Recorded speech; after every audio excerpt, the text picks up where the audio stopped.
Assalamualaikum warahmatullahi wabarakatuh. Kami dari kelompok 3 akan mempresentasikan review film The Founder dari kelas B. Berikut adalah nama-nama kelompok kami. Ini adalah film The Founder yang diperankan oleh Michael Keaton. The Founder merupakan film biografi yang menceritakan perjalanan bisnis McDonald. Film ini digarap oleh John Lee Hancock yang diproduseri oleh Dan Hanfield, Karen Lunder, Jeremy Renner, dan Aaron Ryder. Film ini menceritakan kisah nyata Ray Kroc yang berhasil membangun bisnis franchise McDonald sampai ke lingkup nasional. Namun kesuksesannya harus dibumbui oleh drama oleh penemu awal McDonald yaitu Mac and Dick. Lalu ada sutradaranya yaitu John Lee Hancock. Tanggal rilisnya adalah Januari 20, 2017. Durasi 1 jam 25 menit. Genrenya adalah biografi drama. Ratingnya adalah PG 13. PG itu adalah parental guidance. Desain dan penulis Robert D. Siegel, John Lee Hancock. Produsernya adalah Don Hanfield, Karen Lunder, Jeremy Renner, dan Aaron Ryder. Dan pemerannya adalah Michael Keaton dan lain-lain. Cerita ini diawali dengan kisah Ray Kroc yang merupakan salesman mesin pembuat milkshake. Kala itu dirinya bisa dibilang tidak sukses dalam bisnisnya karena sering mendapatkan penolakan ketika menawarkan produknya tersebut. Tapi Ray Kroc merupakan sosok entrepreneur sejati dengan memiliki visi dan pandangan yang luas. Setiap ingin tidur, ia selalu mendengarkan rekaman motivasi agar dapat bangkit.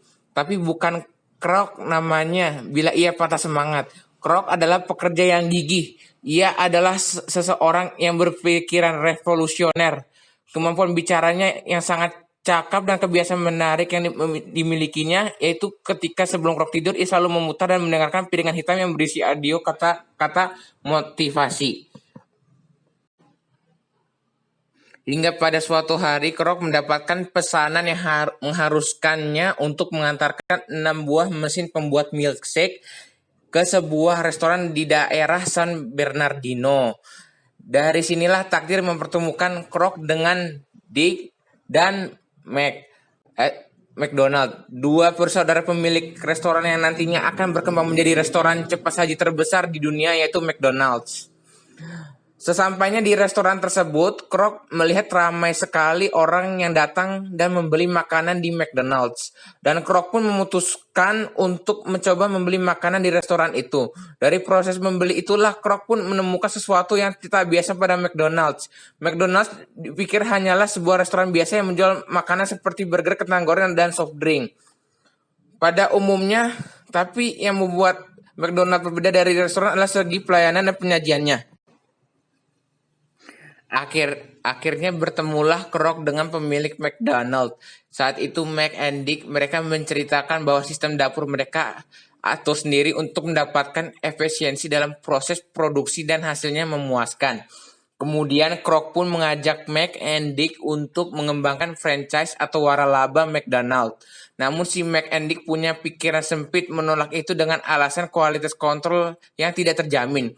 Dan ia mencoba membujuk mereka lagi dan mengucapkan kata sebagai entrepreneur sejati. Di sini bukan berarti bisnis menjual burger dilepaskan oleh Kroc. Kroc seperti memanfaatkan celah melalui salah satu pasal karet di dalam kesepakatannya dengan McDonald bersaudara, yang mana disebutkan dalam perjanjian bahwa Kroc tidak dapat mengganggu masalah terkait urusan dapur di dalam McDonald's. Hal ini berarti hal di luar urusan dapur bisa dimanfaatkan oleh Kroc. Maka menurut Kroc, konsep bisnis properti ini bisa dijalankan dan tentunya tanpa harus melepas bisnis jualan burger. Hingga akhirnya mereka melakukan deal dan Kroc melakukan tugasnya sebagai Chief Marketing Officer dengan membuka cabang franchise dan mengembangkan sayap McDonald. Namun dalam menjalankan bisnisnya, Kroc disulitkan dengan pemilikan McNdick yang kolot dan tak jarang terjadi konflik dari keduanya. Hingga suatu saat Kroc berhasil membawa McDonald dikenal di lingkup nasional. Media pun meliput dan mencatat Kroc sebagai founder of McDonald.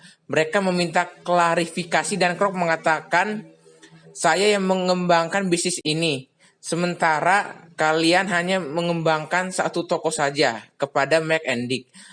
Pasti saja McNdick marah atas hal itu. Hingga salah satu dari mereka harus dibawa ke rumah sakit karena tidak terima atas hal itu. Kemudian Kroc pun datang menjenguk dan memberikan cek yang bisa diisi oleh McNdick.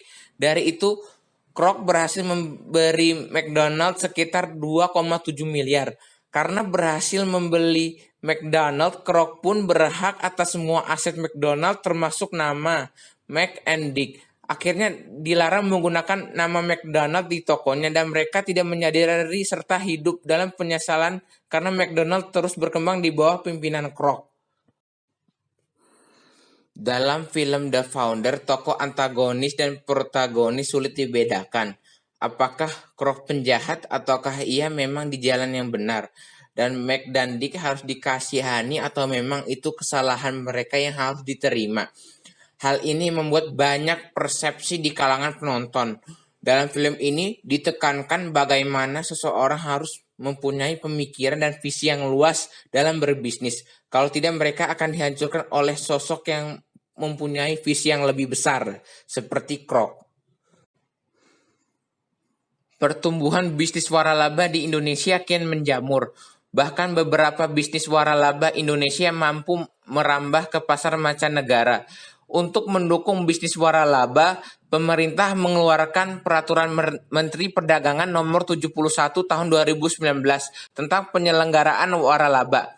Waralaba adalah hak khusus yang dimiliki oleh orang perseorangan atau badan usaha terhadap sistem bisnis dengan ciri khas usaha dalam rangka memasarkan barang dan atau jasa yang telah terbukti berhasil dan dapat dimanfaatkan dan atau digunakan oleh pihak lain berdasarkan perjanjian waralaba.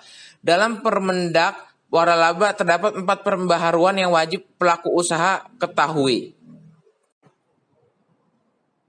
Pertama, Permendak waralaba tidak memberikan batasan mengenai gerai waralaba termasuk jumlah master franchise. Namun pada pasal 18 ayat 3 Permendak waralaba aturan lebih spesifik masih mengacu pada peraturan perundang-undangan sebelumnya. Sehingga aturan lebih khusus mengenai pembatasan diatur dalam Perda. Sedangkan untuk zonasi masih mengacu pada peraturan presiden atau Perpres nomor 112 tahun 2007 tentang penataan dan pembinaan pasar tradisional, pusat pembelanjaan, dan toko modern. Kedua aturan waralaba baru ini tidak membedakan antara pemberi waralaba asing dan di dalam negeri. Mengenai hal ini, pelaku usaha waralaba tidak perlu khawatir bisnis brand asing akan didominasi oleh pengusaha Indonesia. Hal tersebut dikarenakan pelaku usaha akan cenderung memilih produk atau bahan produk lokal yang masih tersedia untuk menghemat biaya produksi.